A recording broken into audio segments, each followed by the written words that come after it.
வணக்கம். ஓம் நம சிவாய. இன்றைக்கி நம்ம என்ன பேச போகிறோம்னா, ஏற்கனவே நம்ம 7 உலகம் இருக்கா இல்லையா அதை பற்றி சொன்னோம். 2 நாள் பேசியிருக்கோம். ஒன்று புராணங்களில் இருக்குது அப்படி சொல்லியிருக்கு. ரெண்டாவது நம்ம தஞ்சை பெரிய கோவில் பிரகதீஸ்வரர் ஆலயம் கட்டப்பட்ட விதம் சொன்னோம். இதெல்லாம் நான் படித்தது தான் உங்களுக்கு சொல்கிறேன். நானாக எதுவுமே கற்பனை பண்ணி சொல்லலை. இதில் இப்போ 3வது ரகம் இன்னொன்று இருக்குது.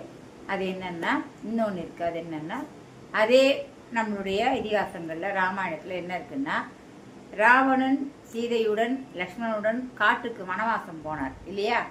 படிக்கிறோம் இருக்கு. அப்படி போன பட்சத்தில் அங்கே சூர்பனகைக்கு இவங்களுக்கும் போர் சண்டை அந்த சண்டை மூலியமாக சூர்பனகை சொல்லி ராவணன் சீதையை சிறை எடுத்து கொண்டு செல்கிறார். அதுதான் உண்மை. சரி, அதென்ன படிக்கிறோம். ராவணன் எதில் சிறை எடுத்துன்னு போனார்? சீத்தை புஷ்பக விமானத்தில் போனார். புஷ்பக விமானத்தில் சீதையை சிறை எடுத்துக்கொண்டு சென்றார் இலங்கைக்கு.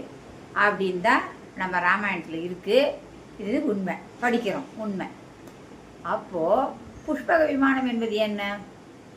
இன்றைய ஆகாய விமானம். புரியுதுங்களா? புஷ்பக விமானம் அங்கே எத்தனையோ ராமாயணம் நடந்த காலத்தில் இருந்தது. அப்படின்னா வெளி உலகவாசிகள் புஷ்பக விமானத்தின் மூலம் நம்முடைய பூமிக்கு போய் கொண்டு தான் இருந்தார்கள் என்பது ஊர்ஜிதமானது. கரெக்டுங்களா? அப்போது நம்ம சேட்டலைட் மூலியமாக பார்த்தோம்னா, பூமியை சுற்றி வருது இல்லையா, சேட்டலைட் மூலியமாக பார்த்தோம்னா இலங்கையில் விமான ஓடுதளம் ஒன்று இருக்கிறதா. அது இன்னைக்கு இந்த 1000 வருஷங்களில் நம்ம விமானம் கண்டுபிடிச்சப்புறம், ரைட் சகோதரர்கள் கண்டுபிடிச்சப்புறம் போடப்பட்ட ஓடுதளம் அல்ல. அது ராமாயண காலத்தில் போடப்பட்ட ஓடுதளமாக இருக்கலாம். ஏன்னா ராவணன் தான் நம்ம தான் சொல்கிறோம்ல, வெளி உலக வாசியாக இருக்கலாம்.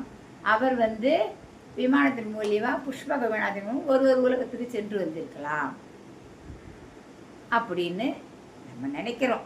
இதுலேருந்து நாம் நினைக்கிறோம். ஸோ இது ஒரு சான்று இருக்கிறது. அதன் பிறகுதான் கட்டப்பட்ட எல்லா சிவ ஆலயங்களிலும் விமானம் என்று ஒன்று உண்டு. அந்த விமானம் எதை குறிக்கிறது என்றால், இந்த புஷ்பக விமானத்தையும் ஆகாய விமானத்தையுமே குறிக்கிறது அப்படின்னு சொல்கிறாங்க.